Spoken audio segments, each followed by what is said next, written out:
Clarissa Cardenas, aka the ATX concert queen, and I promote music, concerts, events, really cool things. I got my start back in the day. I've lived in Austin for about 4 years, but been going to music, been obsessed with concerts and events, spent a lot of money on tickets and basically worked to fund that. I did medical sales for a really long time. So people were like, how are you doing all this? I was like, I work really, really hard and then I play really, really hard.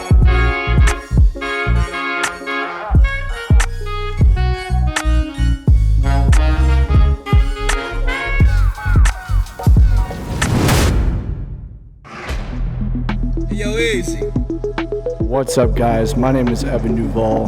This is Eazy Does It. Thank you for joining us.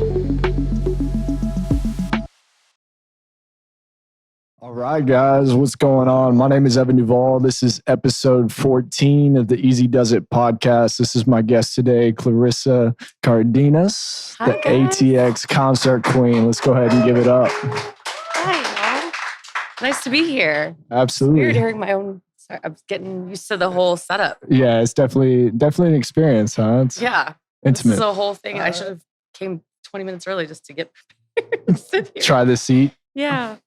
Well, thank you so much for coming on. It's I'm really excited to get into your story. I'll let you introduce yourself here. But I'm just excited you're here. The way we met, as of late, recently. Yeah. And now we're here, and that's just what this city's about. We're ready to move and collaborate and bring value to this city. So let's, Absolutely. a lot of y'all probably know, but let's introduce yourself and tell everybody what you do. We'll get into your story. My name is Clarissa Cardenas, aka the ATX concert queen, and I guess promote music, concerts, events, really cool things. Definitely a curator. I'm not a person so basically, I guess I got my start back in the day. I've lived in Austin for about 4 years, but been going to music, been obsessed with concerts and events, and spent a lot of money on tickets and basically worked to fund that. I did medical sales for a really long time. So people were like, how are you doing all this? I was like, I work really, really hard and then I play really, really hard.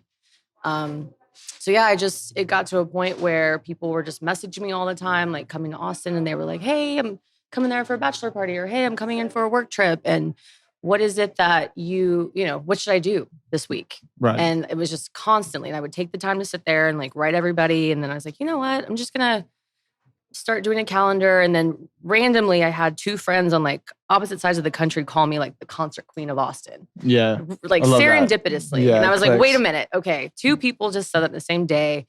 And my friend's like, yeah, Clarissa's the Austin, ATX concert queen. And I was like, what? Boom. Okay. Thank you. Thank you, Mel. You named me.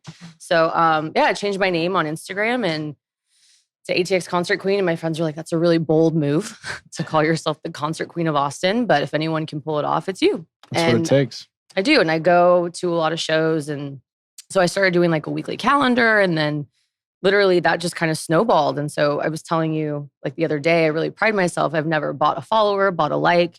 I started off with 800 followers when I first began this journey and have just learned everything on my own. There wasn't anyone that told me this is what you need to do. This is what you need to do. Even now, everything I'm doing is truly see myself as a trailblazer and blazing my own trail and doing all this and that's hard sometimes. Yeah, absolutely. Because when you're doing something like what you're doing, people, there's no kind of plan. No, you're writing the blueprint as you go. Exactly. But that's what makes it fun. That's what makes it fulfilling is we figure it out and there's other people that can support us on that journey along the way. And if we can align all in our individual paths and we come together and we provide that much more value. I saw what you were doing and, it couldn't be more on brand with what this podcast is about. Yeah, this is really cool. So that's another thing, because I obviously have my podcast. And so, but mine's and that's another thing. It's in my living room. People don't know that. And I've had artists be like, where is there going to be hair and makeup? And I'm like, no, this is my living room. Yeah. Or their managers are like, where do they park? And I'm like, in front of my mailbox. There's not, but that's the production. And, shout out to Steve Souza, who is my videographer, photographer, best friend, roommate. Yeah. So it's very convenient. It's kind of one of those things. He's the one who really pushed me to start my podcast because I didn't have shows and I didn't have concerts and events to go to. And he was like, why don't you, he's like, I have all the gear. Like, why don't you just start a podcast? And this is what you love to do. And so together we built that thing and, we built it and was nominated for Best Podcast in Austin by the Austin Chronicle, which is pretty cool. Amazing. So it's like you said, when you're truly passionate about something and, you're passionate about this and you're building a community and it's really, really cool to watch. And that's why when you reached out, so did they know how we met? Not yet. I'm all about like telling people the real, like this is how I met him we were at a party at Art Bomb. Yeah, for those of y'all that were here last weekend, Steve Yang, he did a party here in town. You can go back to episode 13. But his house was being demolished, I guess maybe right now, the end of the week. So the last 3 weeks, he opened his house up as a active art installation to artists all in the city and said, hey, if you want to come paint the walls or do an installation, my place is yours. And it was this amazing collaboration where people came together and expressed themselves, and they called it the House of Impermanence. There was headliner DJs coming through there every night, an amazing production and team effort. It really showed the capacity of what can manifest itself when people come together and make the most of their space. And well said. I would not have said that. I was like, just a house with a lot of graffiti on it, art, and Yeah, it was awesome. That was great. Well, I think it's important to tell the story behind it and understand, the origin of things and why things are done. And we'll get that much more out of it, if we speak that into existence and people can really put a finger on what they enjoyed about it and why, instead of just like, a party was sick. There's usually more to it, right? No, I'm just kidding. No, I know there was a lot more to it. It was a lot of fun though. But really cool. So she stepped into the room and I'm kidding. No, I was like, there's more. And I was like, all right, well, she definitely has a presence to her. So I introduced myself and read the room and found out that she had a podcast. And then we got together a few days ago. This is last week. And then, we literally met Sunday morning, technically, if it's like 3:00 in the morning.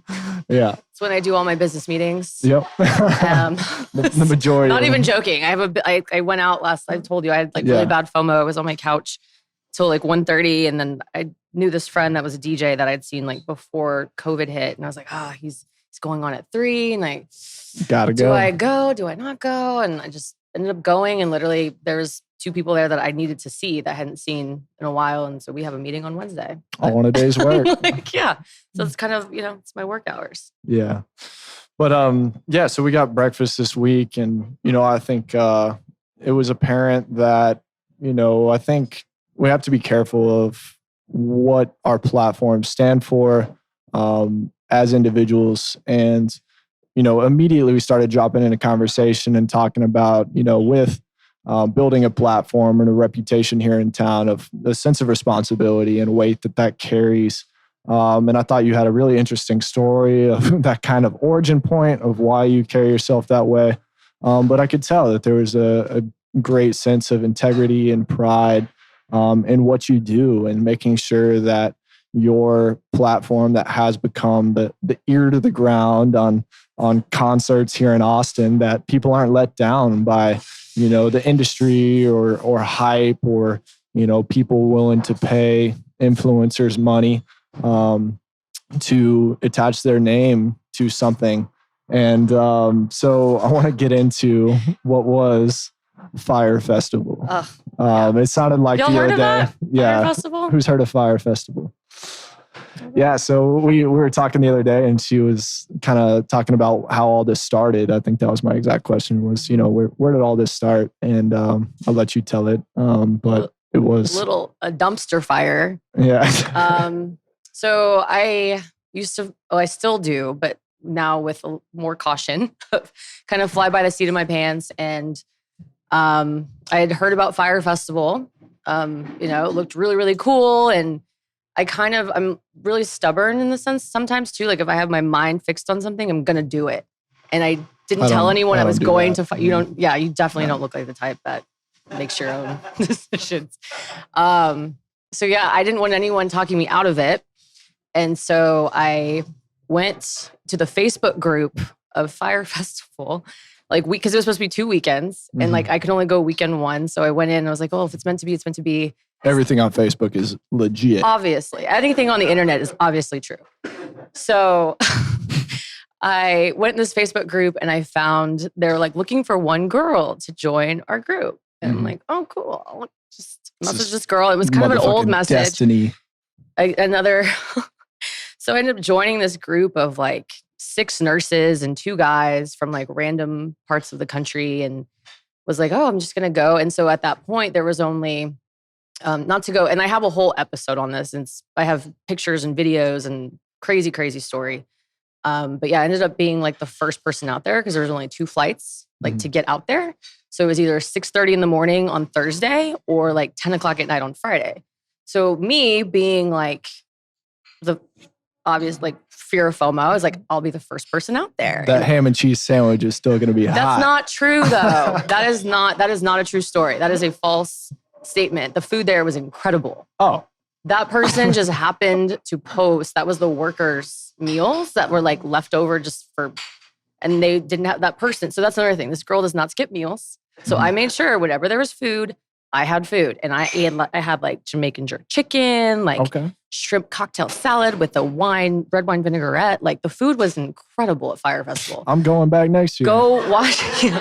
I'm telling you, watch the podcast. But like that's probably one of the biggest the misconceptions about Fire Festival was this infamous cheese sandwich that wasn't even the focus. Like everyone remembers that, but I'm like, no. Now I know. I made sure to eat everything. So whenever there was food, I ate and I ate good. And then the person that person, it was obviously their first time. So they didn't have anything. So they were trying to accommodate and they gave them a cheese sandwich. But other than the food, what was the rest of the experience? So yeah, so I end up, like I said, it's such a crazy story, but yeah, I was the first one out there. And when you're going out there, what was really cool is, so I wouldn't say it's cool, but like those people that were on that first flight were all like me. We're all kind of like excited, but you're also like the random people, the one-offs, the people that want to be the first out there, the people that that was my tribe. Right. That was like my people. I was like, oh, we all get along because those are the people that just joined late, or maybe they just wanted to be out there first. So that group, we formed a very special bond throughout the entire thing because we were the first ones out there and we were all kind of like looking out for each other. And but yeah, like during that whole experience, like I said, I went out there by myself, and y'all obviously know how that happened, and got out of there and had a lot of things happen. But the biggest thing, so I was actually filming with MTV. MTV was going to do this whole, do y'all remember True Life back in the day? Oh yeah. I freaking love True Life. So I was super excited, and they're like, hey, we want you to be on our True Life episode. I went to Fire Festival.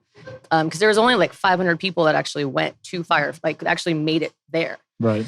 And so they were going to have me and like 2 other people. And so the day that I get, they fly me to New York, and I'm there and I'm about to go film, and there's me and 2 other people. So I was going to be like the concert festival expert. And then they were going to have someone that literally was their first time going to a festival. And then they had the guy that sued Fire Festival and won the name. So it was going to be the 3 of us. Those 2 people backed out at the last minute. So they're like, Clarissa, you're the star of the show. Perfect. Cool. So I get there and it's 8 hours of filming. And I'm sitting there, it's like Dateline style. Like we're in this comedy store place, it was almost like a library, but it's like, I don't know, it was weird. So we're there and were there books? With books and everything that are not real books, but they look pretty. It's kind of like a library. So we're in this place, and the girl that they had, her name was Michelle Marie. I love you, Michelle Marie. She interviewed me, and she was the one investigative reporting. And I was like, I'm just curious, because she's doing something obviously she's interviewing people. I was like, who did you interview before me? And she's like, Lady Gaga for the American Music Awards. And I was like, oh, cool. I was like, so this is she's like, no, this is she's like, I'm more excited for you, which was like a huge compliment. But she's like, because this is my passion, is investigative reporting, not celebrity, this and that. And so it was, but when she was sitting there, she's so good. And she got me to cry like 3 times. She was asking me some really, I was used to the kind of just kind of surface level questions like, oh, how was it? How was this? How was, but more than 95% of people do. Mm-hmm. And she kind of really got into the feelings and the emotions of Fire Festival that I hadn't even thought about. Right. And so I'm sitting there. Yeah. And, I'm literally like this, like, I having like my Mariah Carey Beyonce moment, thinking I'm sitting in this, chair. And then she starts asking me these questions and she's like, well, weren't you scared? And I was like, I mean, not at the time. And she's like, no, but like you were there by yourself, and starts kind of like really unpacking what happened. And she's like, this person deceived you. Mm-hmm. And I hadn't even really processed it. And then so I was actually like, it's like she brought up all this trauma for me. And so that was when I realized, I was like, I never want this to happen to someone else. Right. I never want someone else to be put in a situation where they think they're going to this amazing badass event. Yeah, something looks a certain way. Something looks this. Because like I'm telling you, like I even get a little bit emotional right now, like thinking about it, because it was so traumatizing. And that's like the thing that they don't show about it, is like how it really was a traumatizing event. But like I said, it was one of those things where that's something I hold on to with my platform. Right. So when I started doing what I was doing, and that's what we were talking about, like integrity is really important to me. And so I get offered, I mean, y'all, if you saw my inbox, like events are happening every day. I'm sure you see a lot of these events that are coming out, and not to knock any of them, because people are making money and I think that's great. And I've been offered thousands of dollars to promote things that, that on the surface, they look cool, but I'm like, I would never go there, or I would never do that. Or, hey, I don't know you. Right. And I'm here like really genuinely looking out for people, and they trust me to tell them like, what is this? Like, where are you going? What is this place like? Like, because people will DM me after I post about something and they'll be like, is it really cool? Yeah. Are you just posting? I'm like, I wouldn't be posting about it if I didn't think it was cool. Yeah. So that's literally, like, for example, like Love and Light Stream, I love them. But I had a whole meeting with their team, like to talk about like, what are you guys doing for this? This is your first time throwing this music fest, throwing a show here. Like, what is parking like? What is it? Can people get stuck here? Like, yeah. And I passed on it. The very first one, because I said no. I was like, you guys get one under your belt and then we'll talk the second time. So sure enough, they came back the second one. They're like, we worked out some kinks. We feel good about it. Like, and so I did the same thing, like went through it, and I was like, okay, you have someone that, actually the shirt that I'm wearing, the girl that threw this event, she was like head of production there, and I trusted her. So I was like, okay, how was it the first? Like, do you guys feel good about this one? And she's like, yes, like good. I'm here, I'm on the team. So I felt comfortable then pushing it out to my audience. So everything that I promote, whether it's a brand, whether it's an event, if it's a company, like I've personally vetted them out. That's and I hold on to that. So some people don't. That's the responsibility. Yeah. Sure. And I don't always like advertise that. And I'm not saying that like, oh, I've done this, like I've done all my due diligence, because that's a whole other conversation when I'm like, but I also have to be very passionate about what I'm promoting and what I'm doing. Right. So it's like, if I'm, promoting, I don't know, just like, for instance, Love and Light Stream. After I vetted them out, I was like, cool, I know these people. I've seen what they're doing. It's a great event. Like, you should go to this. Yeah. You got to draw that line in the sand too. Once your platform is established, and so you're making the transition from, we talked about was, you're working in the corporate world and medical sales, and there was a change that needed to happen, and you identified that, this is what I like to do, and started establishing yourself and making that transition, which is amazing. But for just that to go down, and then the next step to be, okay, you start to get some momentum on your side, you're getting a lot of offers, and a lot of people would consider it business is good.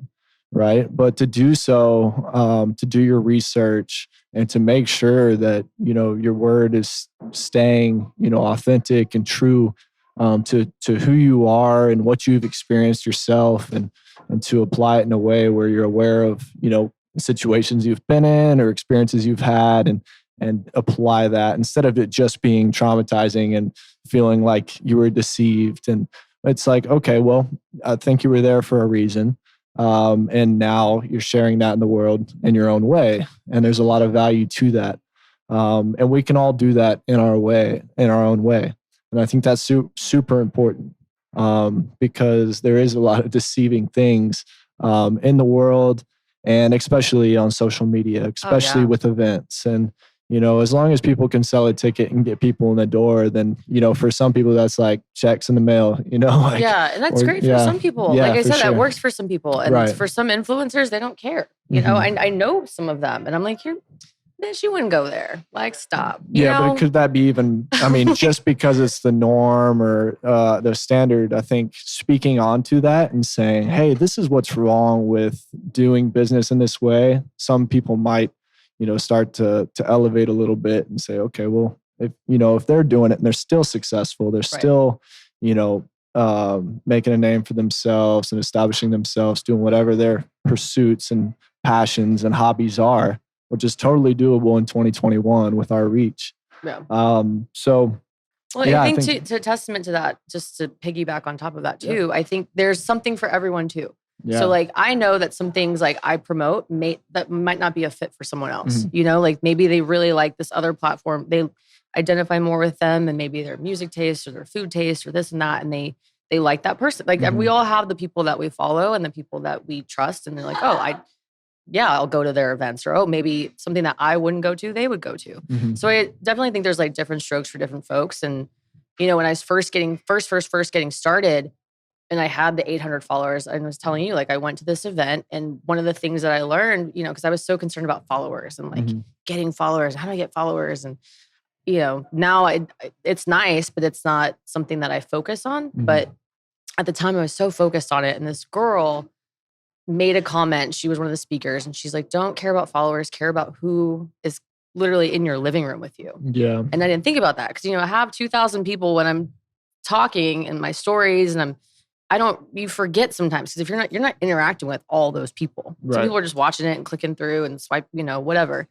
But you forget that those people are like, you're literally in my living room, hanging out with me and my dog, or seeing my house, or meeting my friends and doing this. And you forget that those people are in your living room and you're making a connection to them. So the people that I have and that I've engaged with, talking Jack's here, like literally talked to him for years through Instagram. Yeah. And we'd actually never met until now. So thank you, for bringing this together. I think that's the opportunity here, and what's special about doing this in such a localized way. And like, it's ATX Concert Queen. Like, you have the ability to interact with your community, right? Meet people face to face, and your word is grounded, and there's integrity to it. So people trust you, and they look for literally, hey, what am I going to do this Friday night? All right, there's this calendar out, or it's coming back, by the way. I'm bringing my calendar back. It's going to be really cool. We're doing it like a revamped 2.0 version. Yeah, I think there's a lot of services and individuals that do that these days. And it's really important right now because people are wanting to get back out, and to do so from a place of intention or value is super important. Like I've said previously, I think people, they have a heightened sense of awareness of their energy and how they're using it and sharing it. Just because of the introspection and isolation over the last year, and so I think it's important that we can get back out into the communities and collaborate and come up with events where we can still come out, have a drink, turn up the music, dance, but we meet interesting people who inspire us. We hear stories, we share perspectives. And that way, the next day when we grow up, instead of just feeling regret, like we, wasted a day of our lives, we're coming out of that. You go out last night and you're like, man, I got to go out and catch this show. But you got a meeting on Wednesday because of it. And that's just, a professional party. Right. So that's how I see it. But like, I know how to, but that it's not like I go out, because that's probably like one of the most common questions I get is people are like, how do you do that? Like, and I'm like, a lot of it too is social media. Just because I go out and I'm posting about it does not mean that like I'm out like, with my shirt, like, swinging around my head. Like, I'm going there and it's with intention. Or if I'm out and I'm posting, it's because my shirt is... I'll make sure to catch that next time. But it is curated. And again, it is social media, and it's not always like I'm partying. Like, sometimes I'll go there. Like, I remember sometimes I just want to go to a show and take a quick video and then I'll go home. Network. It's not, but people, or they just only see those particular stories or that's what they've been shown and they don't see, it's not fun to see me like sleeping on my couch with my dog, Yeah, I think, I got invited out last night to Antone's for David Shinobi concert. He's a local artist. And it was super fun just to go out and like just shake some hands and say, hey, like this is what I'm doing for community. What's on your radar? What's next for you? And just a local dude, trying to make his come up, and we can all use our platforms to support and collaborate and come up with new ideas and events. And we did this a turnaround in 6 days, and I think that's how the city works. Is people are willing to collaborate. They're looking to each other for what kind of services or value that they can provide, but they don't want to just use it all up and then move on to the next thing and cash that check. It's really we're building a community that's very supportive, very loyal, and that has to become the most common narrative. And it has to be spoken about and it has to be shared, and we can do that here. So I'm really excited that, a lot of y'all have come out time and time again. We'll continue to expand this community. But like I said, these aren't town hall meetings where we're trying to talk about, what our city needs. This is a party and we're having conversations of value, which is a really interesting dynamic. And I think that needs to be explored. I don't know about you, but I'm running for mayor, so this is a town hall. I will not be. Yeah, I'm just kidding. You can't be out with your shirt over your head running for mayor. I didn't know that's frowned upon. But yeah, good to know. It's probably been done before. Yeah, I wouldn't be surprised. But yeah. So what's on the horizon now? You think what's next for? I mean, right now I'm just trying to balance it all. Mm-hmm. So I think when I first started and I was doing, I had medical sales and I was just doing like ATX Concert Queen on the side and going to shows, and then left medical sales and started doing social media consulting and management on top of ATX Concert Queen and still calendar and going out, which was a grind in itself. Because that's another thing too, is like there's creators that I know, influencers that just stay in every weekend and they're making content and they're there in their room and they're doing all this stuff, which I think is great. Like that's for you. That's not where I derive the most my happiness. My happiness comes from going out and meeting people. Yeah. So when quarantine hit and COVID hit, I couldn't do that. So that's when I started the podcast. So now I've got that thing going, and then on top of going out and on top of bringing the calendar back and now doing this and this. So it's just trying to balance it all. So, I hired a life organizer, AKA assistant, but she's bigger than that to me. She's not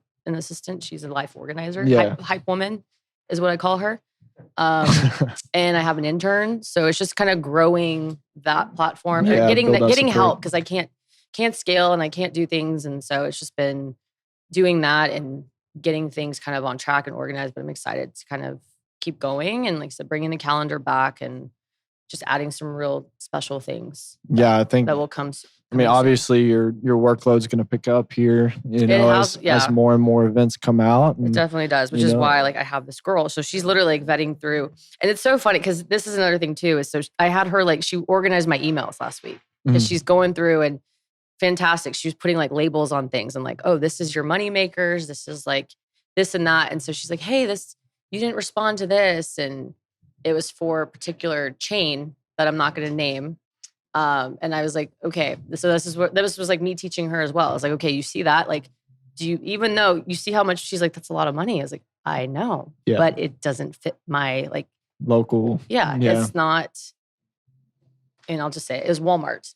So nothing wrong with Walmart. I've shopped there a bunch, but that does not belong on me promoting that. Yeah, it was like some particular like, I don't know, thing, an item that they were promoting. And I was like, that's not, but that's what I was trying to tell her. I was like, you're going to see things every single day that come in that yes, it's a lot of money, but doesn't fit. And while the money would be good, like if I put that on my page, you'd be like, what is this? No, yeah. Why? And and you lose that. And I'm glad you have that standard. I think that's Yeah. why we're here. And that's the message that we're both trying to present. Absolutely. Is that, just because money's coming in, or, I think, what was it, Justin Wren that said, not all money is good money. And I love that quote during that episode. But, just be careful about, who you're aligning with, and putting your energy towards what kind of projects you're working on, because Austin is a city, especially right now, where there's a lot of players that are trying to contribute and build and bring in a lot to the table. But with that growth, and we can really start to pull those strings and steer the direction of what, we like about this city, maintaining that, but also, there are some things that need to change. And I like the idea that we have the power to make those things happen, without, systems that gridlock those things. There's organizations, there's people that are ready to move on making these happen. And it's more important time than ever, because people do need things to do. There are people that are moving here at an accelerated rate. And so it becomes that much more important to get people out of their houses and their apartments, and give them something to do that's legit. And, I think the value in that speaks for itself once you start to get out and meet people eye to eye, and share space and ask each other what y'all are about. What's your story? That's ultimately what this platform is about. It's just kind of telling each other stories. And once we do so, and we have the time, we have the space to listen to one another, then we start to relate a little bit more. We can see each other a little bit more, and we can start to see how we can make different choices in order to do more of what we love, right? If that's concerts, if that's food, if that's fitness, if that's speaking, you could blog just about almost anything. And there's somebody somewhere that needs that. And there's value to that if you do so with integrity and support local small business. Man, fuck Starbucks.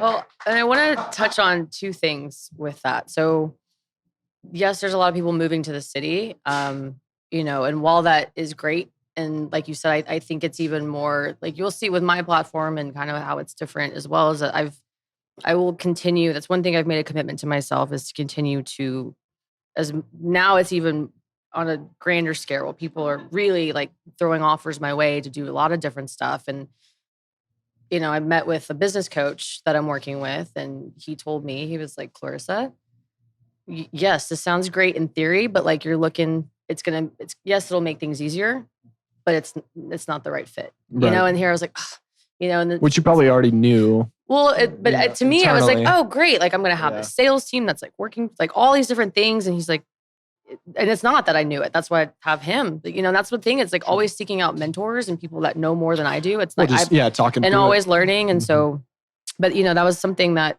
he told me. He's like, yes, like that would be the easy way. But it's not, keep going. And that's probably the hardest thing right now for me, is just to keep freaking going. Cause it's like, now, like I said, people want what I've built, and I've built it, but it's still based on integrity and loyalty and trust. Mm-hmm. Those are my two biggest values. So I'm actually a certified life coach. And I graduated from the Dallas Comedy House. That's why I'm a little funny. You got your certified life coaching certificate from the Comedy House? Or? Yes, the exact same place. Yeah. So I'm I don't know if y'all have done Strength Finders, but like I'm all about Strength Finders, and that's my number one strength, is I'm an achiever. Mm-hmm. Shocking. And what's the number one that I did the other day? The what? The number. The numbers 11, and yeah. So the numerology. The same test? No. Oh, okay. So Strength Finders. 22, y'all. Yeah. So Strength Finders, it basically takes like your top 5. It's a great test. I recommend anyone do it, because it really teaches you. For me, like, I know what my strengths are. So when I'm pairing, it tells you like who to pair up with. So basically it takes your top 5, whatever you're good at. So like I'm number 1's achiever, 2 is positivity, 3 is ideation, 4 is responsibility, because I have, when I take something on, I feel responsible to finish it. And 5 is strategy. So those are like my top 5 strengths. And I know that about myself. So when I'm communicating, I'm like, okay, I'm really good at ideation. So that's why I know I'm not good at the analytical stuff. I would have to get that details. list like tattooed on my arm. It's great. Like, But or the my thing hands, is like I've taken it. remember. I'm sure if any of y'all have taken it, but like you can take it.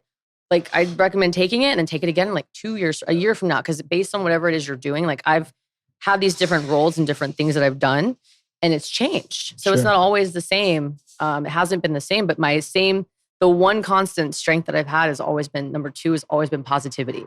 And I attribute that to my mom. You know, she's always been like, think positively and kind of instilled those things in me. But, you know, but to the point of like life coaching and, you know, so I went through that whole program and that was like a 10-month intense $10,000 program that I'm not even coaching people, but it was like the best education for myself. Yeah. But I learned in that I was like, okay, trust and loyalty are my number 2, like top values.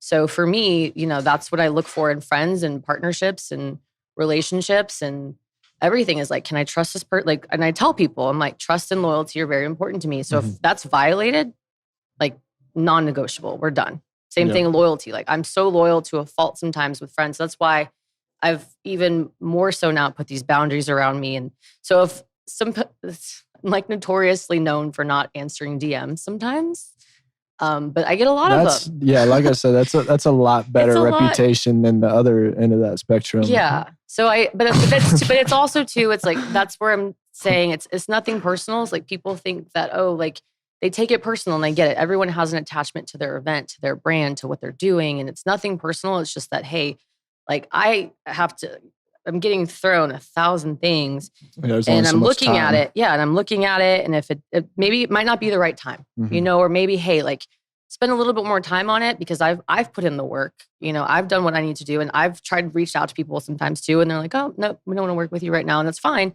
And then they come around like a year later and they're like, oh, now you know, and I talk to my friends, I'm like, oh, now they want to work with me. And they're like, yeah, because, but at the end of the day, look at it because now's the timing's right. You've done what you needed to do. And I'm like, okay, you know. I think everybody can relate to that, you know, because you got to be aware of what channels that people are trying to access you and, you know, have an idea of what energy is coming in, coming out. You know, I'm a bit of an empath myself. And so if I don't check in regularly, which over the years I've developed practices in which I try to do so. Awesome. What kind of practices? I mean, my physical practices are my main focus, you know, just spending time clearing my head, usually alone, you know, running, going for walks, just being active. Yoga, meditation has been huge. But just, you know, just removing stimulation or just becoming aware of what kind of stimulation you're surrounded by. That's awesome. One of my favorite, you know, practices that I've implemented lately has been taking out my paddleboard, you know, and like just sitting and I'll go out underneath Congress or First Street Bridge and I will sit and I'll close my eyes and I'll just try and take in all of the city noise from the trains to the horns to the sirens to the cars, you know, that's cool. Everything, the trees blowing. And once you bring awareness to that baseline of how much stimulation is just always in your bubble, then you can reset and okay, that's the new norm. That's 0. And then you observe kind of what's hitting you from there. But you have to do that often. But especially with people and relationships and business and social media. And it's like, man, we all have that, or your boss, you know, creating new boundaries from working at home. I think that will relate with a lot of people. Is like, now I work from home. I'm always accessible. Our boss probably knows our phone's on, you know, like, okay, where's that boundary? You know, that's why I have 2 phones. Yeah. Everyone makes fun of me. I have 2 phones and like started playing the 2 Chainz? I got 2 phones. Yeah. Yeah, that's it. But I have 2 phones for that reason, because I'm so hyper present. Like I completely black out. Like I'll black out. And when I say that, not blacking out like I'm drunk, but I black out because I'm so present. I black out all the time. In a different Not way. when I'm drunk, but I'll just be like, I think I just blacked out. Does that ever happen to y'all when you're driving?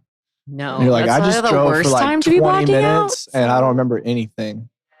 That's weird. Really? Yeah. I'm like, Oh man. Okay, Jesus, let me before y'all leave, give me like a 10-minute start before y'all black out. I'm never doing that again. That's amazing.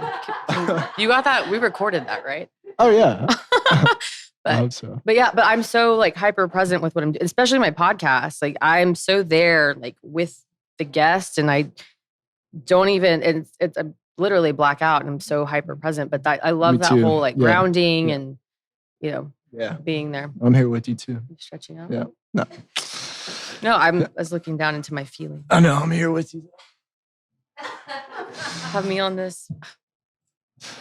Well, yeah. So I think, I think we should just open it up now. I think it's an interesting time for a Q&A. I think this has been one of my favorite portions of the podcast, where we start to take some questions about, what Clarissa does or what I do, and just what's on your mind throughout this conversation. Let's interact. All right.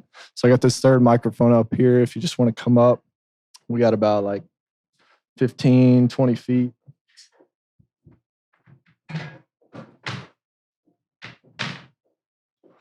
Yep. What's up, Sam? Queen. I met her. This is so wild. Like how we all met is so wild too. I met them all through music. Met her on backstage at Seismic Dance event 2 weeks ago. Randomly. 2 weeks ago. I was like, I love your glasses. I was wearing this crazy enough. I don't know. I was wearing something really loud. I know that's shocking to everyone. Yeah, I had these like crazy glasses, this hat that I like had literally lighting up to the music, to the beat, reflective pants, a whole vibe. What? I need to get some of those. Yeah. Yeah, it was a moment. With all of that nightlife activity, how do you stay balanced and like keep it sustainable? That's a great question. Pedialyte. Well, and I get this question a lot, but I think a lot of it comes from, and sometimes I don't. I listen to my body. It's so weird because I felt like I was going to get this question because I was like, people are going to see I was out until 6 o'clock in the morning. But a lot of it too, it's passion. Like passion drives me and I'm doing what I love. So it keeps me going and a lot of Red Bull. But when it comes to like the self-care, like for instance, Seismic Dance event, I was out till 6 a.m. every night. And even I stayed up till 4, probably Wednesday. I don't even want to count the hours of sleep I got because it wasn't healthy. But the self-care part, I've already done it so many times. So when I say professional partier, like I'm not joking. Like I know how to rebound because people are like, how are you doing this? I formed a partnership with an IV company. Yes.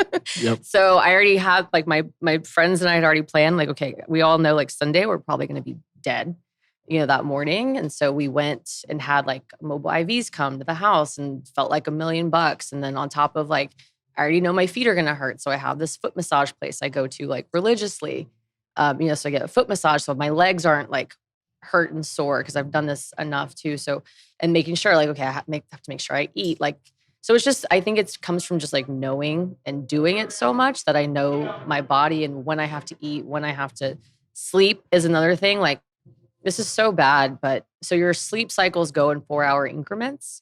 So you don't necessarily, it's better to get 4 hours of sleep than 5 hours. So I will time it like 6 o'clock, went to bed, woke up at 10, feel great. Versus, when you're falling asleep and whatnot, it's because typically like you're messing up your REM. And so it's like a whole psychology thing, but I always make sure at least to get 4 and then 8 hours. But I'm so excited, especially right now. I'm so excited that everything's opening up and I get to, meet people and see people I haven't seen forever and do these things. I'm so energized. I'm a true extrovert in that sense. But then I also came, like, my friends call me 2-speed C because I'm either 0 or 100. So when I'm like down, I'm down for the count. Phones are off. Like Leon, I'm like, get over here under the covers and we are cuddle bugs. Like, bye y'all. But like random, a Seismic Dance event, I mean, I kept going. And I think the first time I actually slept, I was telling him, because I was supposed to go to that show Friday, I was like, I'm taking the night off. I'm not going to do anything. And I still was like drawn to go out. So it is what it is. But yeah, that's kind of how I keep myself grounded. Do you drink? Not to put you on the spot, but sometimes I engage in other things. But yeah, I mean, and that depends. Like, especially like during the podcast, sometimes it's like dictated by the guests. Sometimes we'll be drinking tequila or we'll be drinking, like, hey, let's take a shot, or hey, I don't drink. Great. It doesn't matter. I'm kind of like a creature I truly am like a social Butterfly? like peer pressure. Like if someone's drinking butterfly, yes. I thought we were at that point where I could finish your sentences, but we'll work on it. Yeah, it just depends. I don't like hangovers. I don't like feeling down. So I've kind of figured out my little special cocktail of what works for me. And like I was telling you, I was training for, Sports Illustrated 2 years ago. So that was something where I had to cut out drinking completely for 6 months, almost 5 months, because I was training for that. So, had to find other ways, and not say anything bad like mushrooms and things that are natural. So different ways to still have fun, but also knowing how much to take, so I can still, you can't stay up till 6 o'clock in the morning, expect to make a spin class at 7:30. So some people can do that. Like, but that was probably like when I was training for that was a perfect example of like, I have to eat right. I was miserable, because I was like, how do people do this? Like whoever is like into fitness, and kudos to you, but like, not me. Like I'm cool. I'll get my steps in like on the dance floor. Like I just left, and I love you, Melody Dance Fit. And I saw all these people dancing. And I was like, all these people were definitely not in a warehouse at 6 a.m. like I was, like they were definitely, they're there and they're like doing, I was like, I was dancing, but that's where I get my physical activity. Yeah, sometimes I'll check my watch after an event or something, and it's like 20,000 steps. I'm just like, see? Exactly. Like your day. It's so funny. Like the first weekend I was out, and that's the other thing is I have a photo of it it was the first weekend because I was like, go, go, go. And I was icing my legs. I had ice on my shoulders and on my arms from fist pumping. Man, you are a professional partier. I thought I was a professional partier, but now the standard has been raised. So I thought the standard was like bringing my own koozie.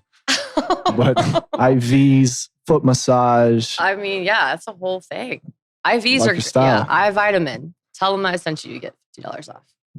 Shameless plug. Not joking. No, it's great. But that's another thing is like, what can I hook people up with that I'm currently using? If I'm doing this, if I'm getting vitamins, if I'm getting. That's the biggest thing too, is I hear you saying is there's just general awareness. Like, okay, take a note when you need that time to reset. Totally. You turn those phones off. Totally. And just give yourself that space.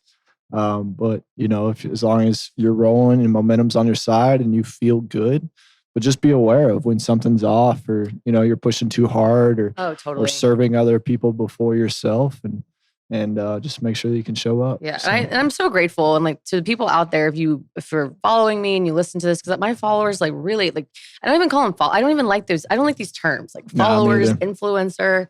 Yeah. Human being. But like people come to me like, you truly influence me. And it was like, well, cool. Well, that's good. But I don't like that term. I don't like these terms. Like I said, assistant. She's not my assistant. She's my friend. She's a life. Mm-hmm. She's organizing my life. Mm-hmm. So she's a life organizer. So, right. Those things like that. So I don't even say followers. I'm like, they're my friends. Sure. I have 23,000 friends. Yeah. Cool. Anything else? Good. All right. Next question. Who else? Girl, you're getting my number after this. We'll talk. All right. If you were to fall off for a week, or say, like, I just went on vacation. Oh, what's that like? And it was great. It was great. I went on vacation. It was great. Where did you go? We went to St. Thomas. Oh, family vacay. 32 of us. They weren't 32. Yeah, they were not ready at all. Stanky Clan came in. Yes. Damn. So anyway, I worked out the first day, felt super proud. Instagram post, didn't work out the rest of the trip. Haven't worked out since I've been back. So when you fall off, how do you get back up? Like, what is your oh God, I'm unmotivated. I need to just do this and hit it. So that's a great question. So this is where my life coaching background comes into play. So I'm really big on like SMART goals. Specific, measurable, actionable, like all those things, reasonable and timely. So those are like what that means. So I always, like when I was Sports Illustrated thing, that was a pretty big, I have to usually work backwards. So I have to usually achiever. I have to set a goal. So that's why I was like, I'm going to go audition for Sports Illustrated. But something like that, and I fall off. But I've learned now not to beat myself up over it. Mm-hmm. And that's the number one reason why people don't reach goals or they don't do things, is because once they're like, I'm going to work out every day this week, and they set some kind of insurmountable goal. And then when they don't do it, they let themselves fail and they feel bad about themselves. Yeah, that and can be way worse for your health overall. Totally. And I think I'm always trying to discover too, like, okay, why? But it's also those patterns of like, okay, if I go out till 6, might swing through the Whataburger, that's not sponsored, but Work out to justify this later. Exactly. So I think for me, when I fall off, I just get back on when I can. I'm to the point too where I'm like, I don't even my scale. Like I used to have a scale out there. So my biggest insecurity, so I have body dysmorphic disorder. So I know that about myself. So that's another thing. I'm very self-aware. Yeah. And so that's hyper aware almost to a fault. But I know that about myself. So I know like those thoughts of when I look in the mirror sometimes and I think I'm this huge beluga whale that I'm not. I'm like, that's actually not right. That's not who you are. And like, you're going to be, now it's more for health because now I know I have to do these things. Like, that's what I was asking you. Like, I know I need to be doing yoga. I know I need to do meditation. Mm-hmm. So I just try. The biggest thing is like having a goal and getting back on it and forming these partnerships. Because sometimes, and that's to me, and I'm sure a lot of people can relate to this. Sometimes, and this is when I was life coaching as well, like I try to figure out when I'm coaching people and I was coaching people, what was I doing when I was my best self? What were those behaviors? What did I do that like I know? So that's literally what I did for Sports Illustrated. I was like, okay, what was I doing? And I found a partner. I was like, I worked out with my friend, shout out Sarah Landry. Her and I were working out like weekly. She asked about me. What's up? No, but that's my girl. So like when I was training for that, I was like, okay. And that's what helped me kind of, I was like, I know like if I have a friend to kind of keep me accountable, that I'm going to do it. I'm going to accountability. It's huge. That works for me, but that might not work for someone. Someone else might be like, hey, I got a Peloton and my drive, like they know like I'm going to do that and commit to that because it's convenient and I need something that works for me. So it's about like finding out what works for you and like what you did when you have achieved that goal. And if you haven't achieved that goal, starting off really small. And being like, okay, I'm only going to commit to work out twice this week. Yeah. And you knock it out. And if you do more, great. But if you don't, you don't. So it's like you and I, we can be like, hey, we're going to work out twice. Like, let's do it. We'll be like, I'll see you at the gym. There you go. Yeah, I think and resistance is real. So just be patient and like observe resistance when it's there, right? So often we have the tools, we have the answers of what we need to do. And the more we think about it, the more pressure we put on ourselves. And then when we don't do it, we feel worse about ourselves. And it's just like this negative feedback loop of like, I know what I need to do, don't want to do it. But if you can have the accountability, channels, community is huge, find people that you enjoy or, avenues, like if it's yoga, if it's something more passive or, just it's an environment thing, But yeah, I think you get way more out of setting those short-term goals. Like start with something that's realistic. Maybe it is 2 workouts a week. You do that for a couple of weeks. You hit those workouts. You're going to ride that wave of that momentum that you create from successfully completing something that you said you did instead of worrying about, whatever larger goals you have. Yeah. It's more about, checking in the boxes of, walking the walk. Just action. And one of my biggest takeaways from doing my whole life coaching journey, because that was a journey, like 10 months of like intense training, and because you're doing all the exercises on yourself. And there's like a whole thing with like, I could do a whole podcast on that, just like energy levels and things like that. But one of the things that I literally hold with me, and the reason I don't feel guilty, I don't beat myself up about anything anymore, is because one of these levels, at a certain level, it's your energy level 6, and it's about acceptance. But it's like whatever you did in that moment is what you needed to do for yourself, and that's what you wanted to do. And so I hold on to, I'm like, yeah, I wanted to eat those Cheeto puffs at 2 a.m. and they're fucking great. And I love them, like Cheeto puffs and Skittles. But that's what I wanted in that moment. And so I'm not going to beat myself about, because that's what I wanted in that moment. And same thing, like anything you did in that moment, you did it because that's what you needed to do for yourself. If you needed to go to St. Thomas and you needed to go relax and take the time off and like, don't feel guilty about that. Your body, your soul, everything, you needed that. It's fucking great. And like, yes, accept that and you keep moving. Look forward, onwards and upwards. That's it. All right. Oh, behind the back. I like it. And I'm going to put you on the spot real quick. So hot seat. Who is your favorite local DJ? My favorite Boom, boom, boom, boom, boom. local DJ.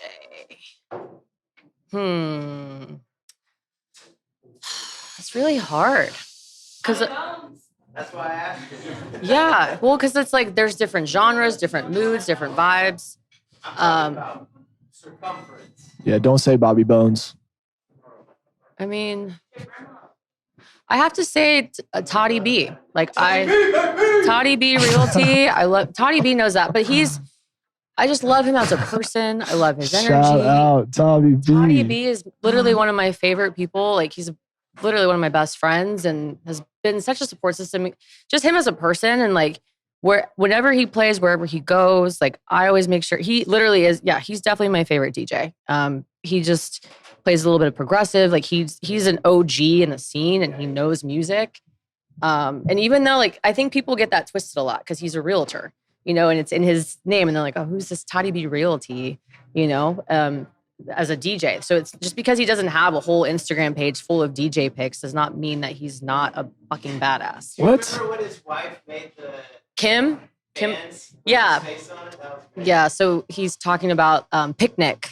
That was 2 or 3 years ago. Toddy played with he was the only local DJ to play that for C3.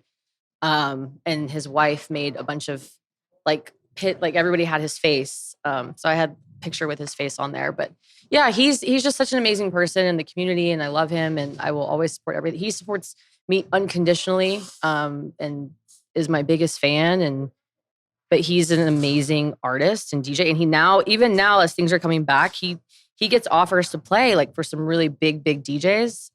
You know, like for instance, Lee Burridge was in town and he was offered to open for him because that's his Tulumi vibe style. And he's like, no, I'm already doing this other event and that weekend I'm with my family. Good. And I respect that because it's For like sure. his brand. There's so many people that just want to play. Yeah. It's kind of like we're saying, you can do that. You can dilute, Especially with that clout. dilute your brand. Yeah. You can dilute your brand and do a bunch of different things. And that's okay for some people because maybe that's just repetition and do this. But for me, you know, Toddy B speaks to me in the sense that he's very curated. He's like, no, so when I play, it's very special. Mhm. And that's how he's moving forward through this after post-pandemic. He's making sure that everything he does is curated and it's an event. So I highly, highly recommend Toddy B Realty if you are watching or listening. That's definitely follow him, and I will obviously post whenever he's playing, and I will be there. Sure. What's up, Jack? What's up, man? This, Hi. for me, has been an amazing experience because you and I have talked to each other for what, maybe Years. 4 years? Years, like when I first started, you're an OG. Yeah, originally. And to meet you now for the first time and to see your positivity and how genuine you are and your integrity, I'm gonna cry. for me means everything because you literally, Thank you. you promote positivity by just being yourself and you're genuine and you're real. So everybody here should completely know that about you. Thank you. Mhm. It means a lot. I'm experiencing that for the first time meeting you here today when Aw. I followed you for so many years. Did I see the same, or do I? You're the person. The exact that's- same. That's on Thank you. And Instagram. that's what I want That's to be. what we're looking for. That's what I want to be because there's so many people that are not, and I always want to. Like I said, I don't know how to be anything but myself. I hate and that's. But when you're real, like you and I, you sniff that out really quick when people are not being real and you're not being authentic and you're fake. And I'm like, oh no, not fucking with that. So I'm gonna ask you a difficult question because I've seen you through. You guys your, hit me with this hard question.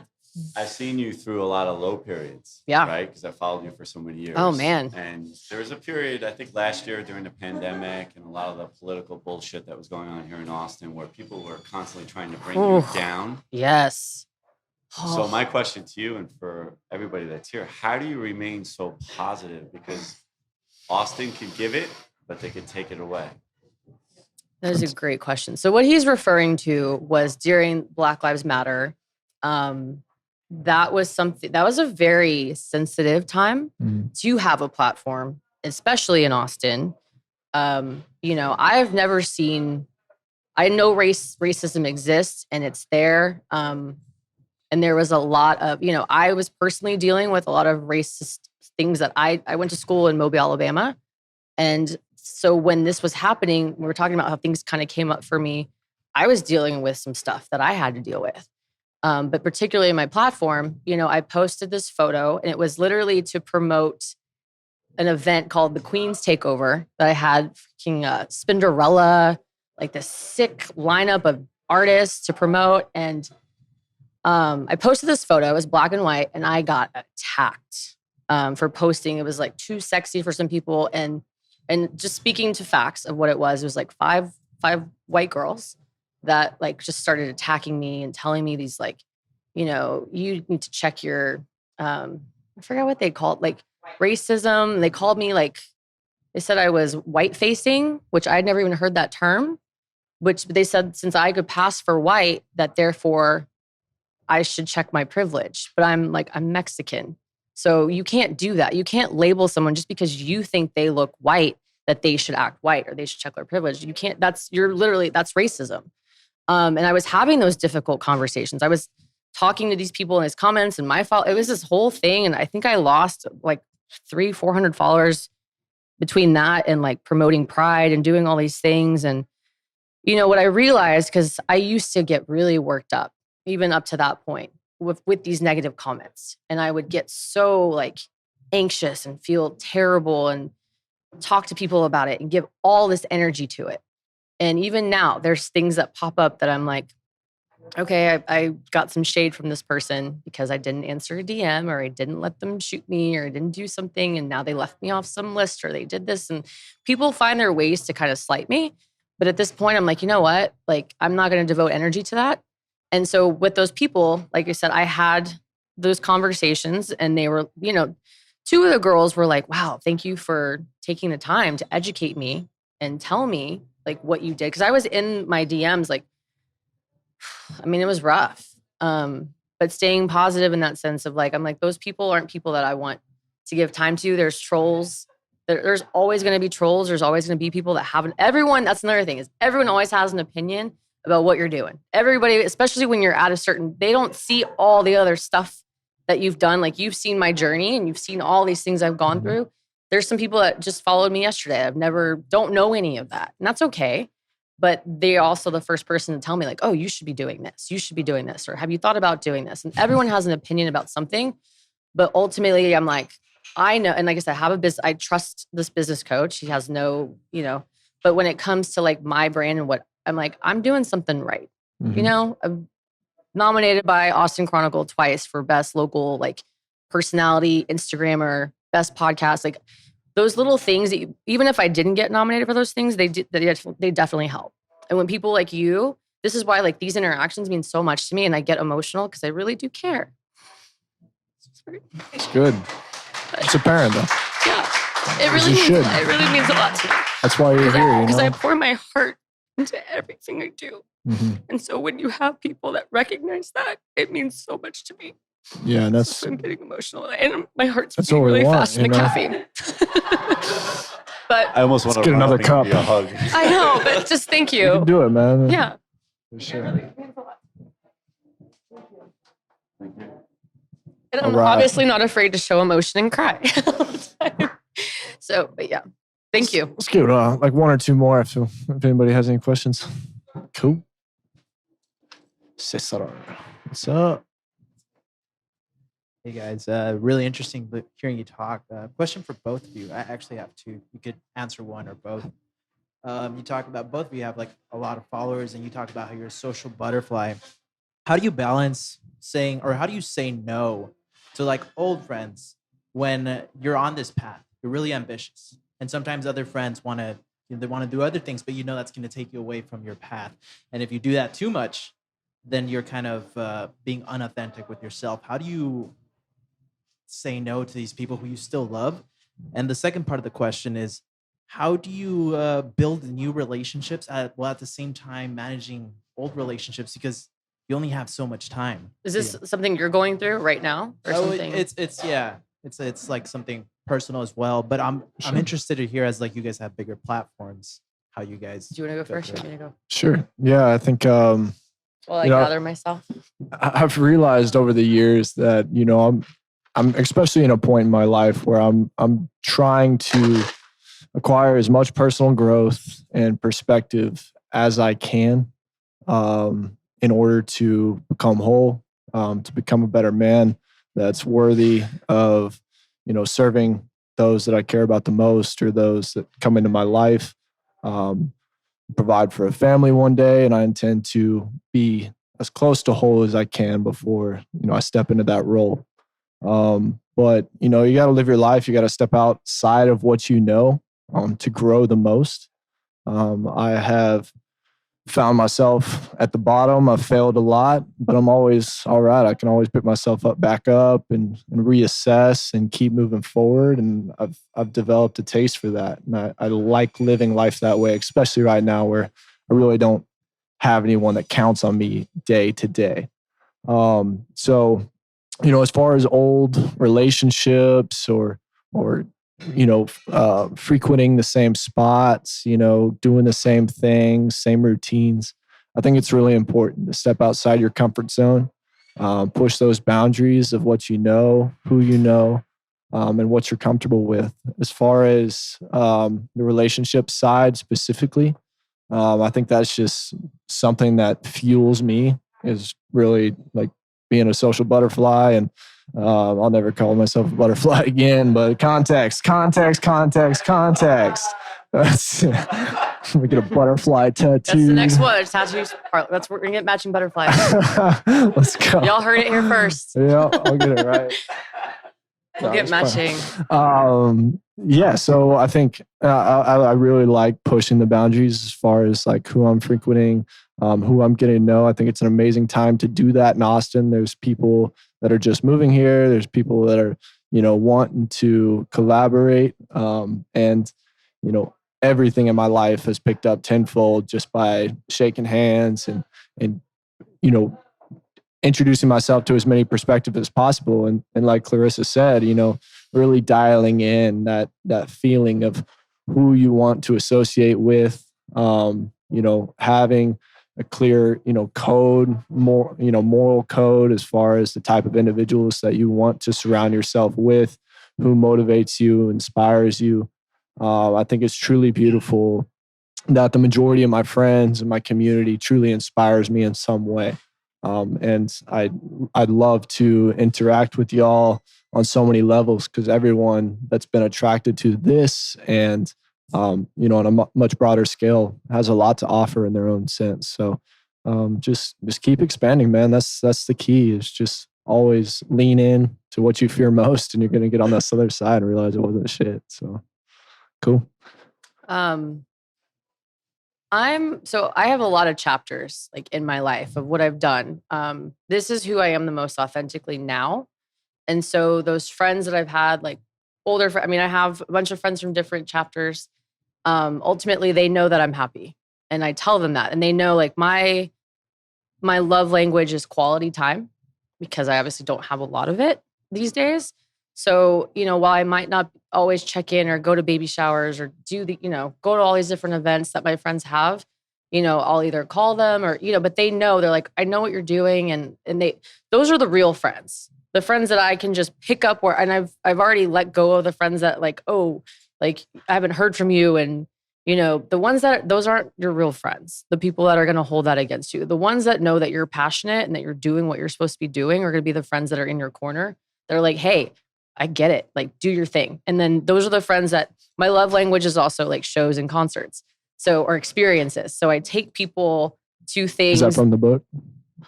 No. 5 Love Languages. I think I missed that chapter. But like for me, because it is like experiences and it's that quality time. So like I have my friend Nick, aka Yonsei, Yonsei. Yeah, he's amazing. So he's one of my like concert. I actually had him on my podcast, and he didn't even know this, but like he loves Max Frost, and I don't, no knocking Max Frost, but there's other people I probably would have seen, but I knew that was important to him, and that was an opportunity for me to spend time with him. So like the newer friends that I have, those people are like probably more aligned now with who I am, and I live here, and I've chosen to live here, be here. Friends that support me, and I can support them as well.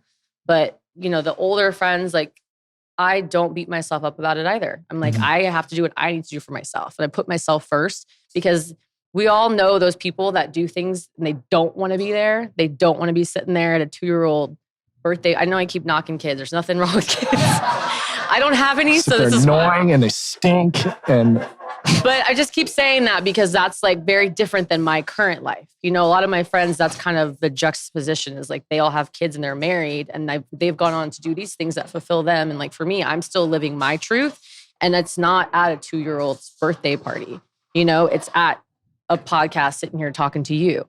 So when it comes to like I put myself first and I don't feel bad about it because I'm like, this is what I need to do for myself. And my parents, I get to see my family a lot, but it's, you know, and I make time for them, but they know what I'm doing. I'm like, this is what I've been training for, you know, like this is the moment. And so they appreciate it and they respect it. And now that things are kind of falling into place and getting help, like it's all to like kind of what he was saying as well, like to create this life so that way I can do these other things and I can have more time. Mm-hmm. But the real friends and the real people that belong in your life will not judge you or will not make you feel bad for not seeing, like if they are, then peace. Yeah. Bye. They don't belong in your life, that's period. The biggest thing to look out for. You know, like we spoke about earlier, it takes a lot of work to maintain your own energy. Yeah, and, exactly. You know, being present in this life, it takes a lot more than just saying that you're present. If you're attached to the past as far as relationships or experience, then it's impossible to be present. So you gotta to bring awareness to where your attachments are, acknowledge them, and if they're not serving you in the current moment, then you gotta release them. Yeah. For me, you know, the standard is really who's gonna show up. Man, there's a lot of people out there that will call you a friend, but they won't show up. They won't support you in a lot of ways. Maybe they got their own things going on, which is fun. Yeah, which is fun. Really quick, Mm-hmm. caveat to that, because communication is important. Mm-hmm. So like if someone just expects me to go to their event, they don't tell me like, hey, you know, like obviously this is important to me, but like some of my friends that are not into like the music scene, like I was saying, that are married with kids in Dallas, I like tell them, I'm like, hey, this is really important for me for you to go to YouTube, like and subscribe, do this, do that. And I tell them, I'm like, this is important to me. And I tell them, I'm like, communicate with me. If this is something that's really important to you, like my friend Zuzu, for instance, who's our mutual friend, like I called her yesterday and she texted me right back. She's like, is this an emergency or can I talk to you later? But like, she showed up. She was like, hey, and I told her, I was like, hey girl, do your thing. Talk to you later. It's not an emergency, but she was still there. So it's like that communication is like with a friend is important. And I think like maintaining that with your old and your new friends of being like, you know, and if they're not telling you, if they just assume, you know, 4 agreements, going back to that, like I live by the 4 agreements, you can't assume. And I tell people, I'm like, you can't just assume that I know this is important to you. This might just be a job to you. This might not be something you'd really want to be there for. So like, if you don't love it and you're not really excited about it, why am I going to love it? I want to go to something or support something or be there for you or a conversation. Text me, hey, I really need to talk to you. You know, this is important, you know? So I think having that communication. I think there's a downfall in our assumption that there should be reciprocation in every action. And so like a lot of relationships and friendships, people expect you to validate their existence before they show you any love, which isn't friendship, man. Like those people that are going to be there, you know, oh, he's busy. Like I'm going to go see him, or like I'm going to go try to interject in their life so they know I'm still there for them. But you know, if there's just people that just want like to hear you say that like you're still thinking about them and then that like they're good for another 6 months, like cut those people off, man. Cut them off. Is there any other questions? Yeah. Did that answer your question? For sure. All right. One more. Let's go, Zach. What's up?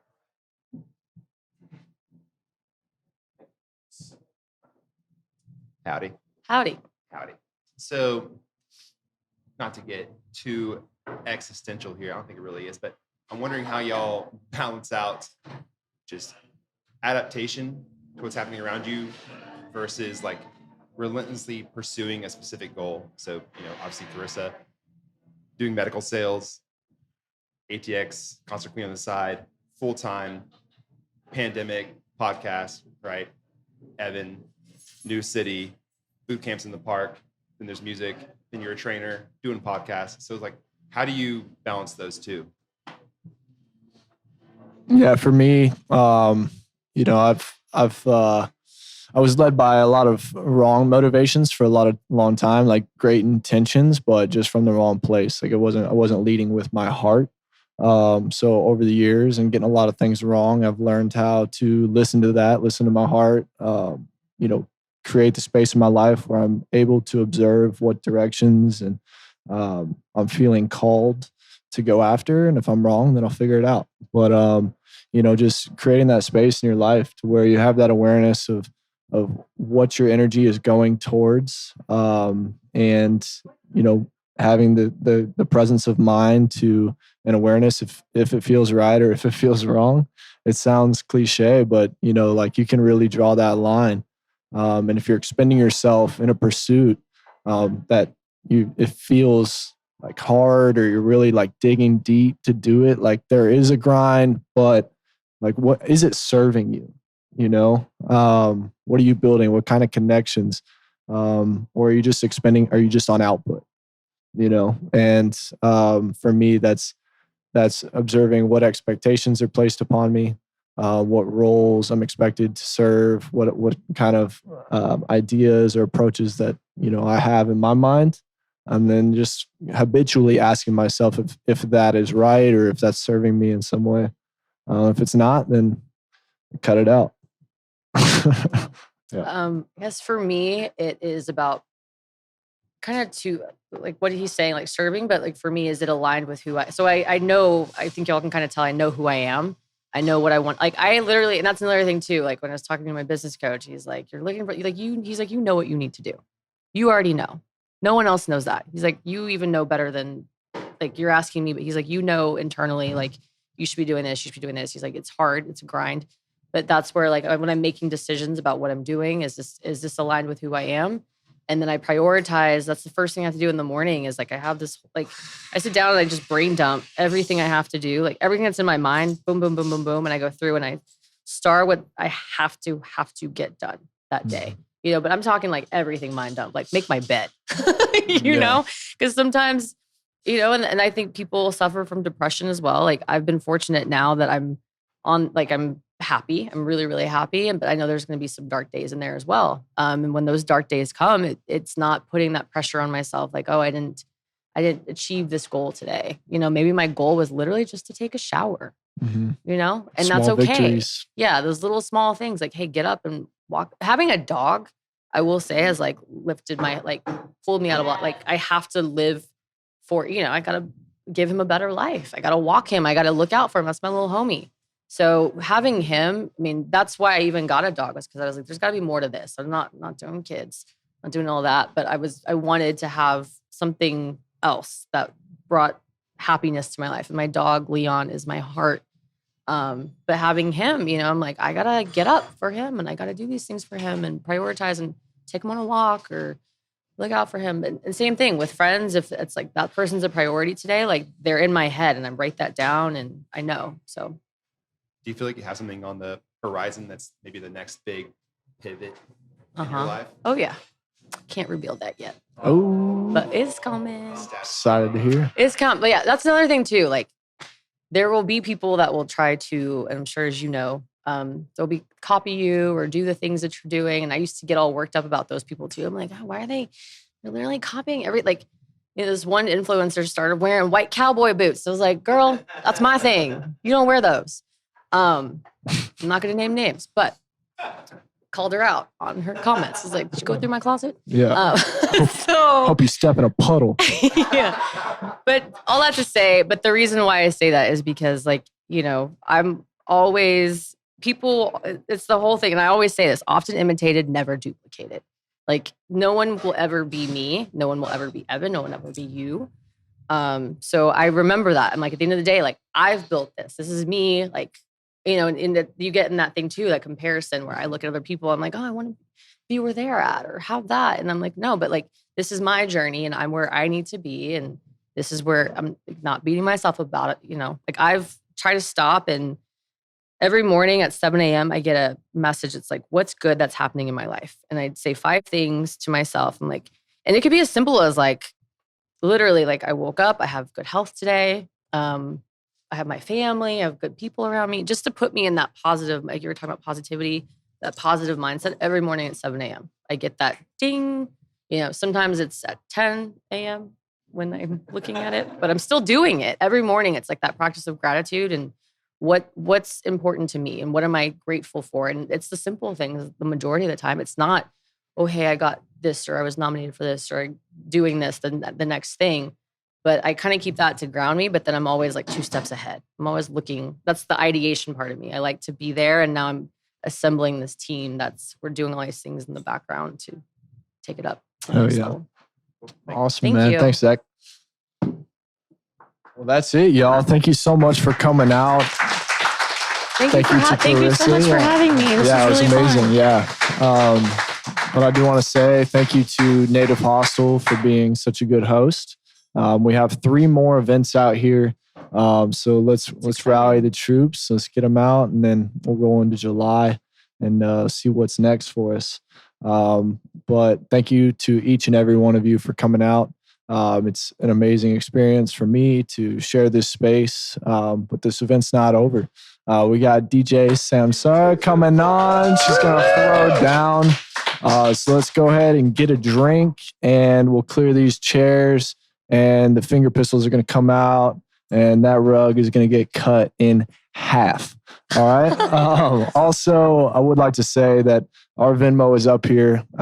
If you haven't gotten a ticket, please donate. We are getting to a point where we're really trying to grow this brand and community, and it's all going back into the culture of Austin. It's supporting our friends. It's supporting those that are playing a part in these events. So if you want to take care of us and me and my friends, we can continue to serve. All right. So let's give it up. Let's have a good time. Let's party.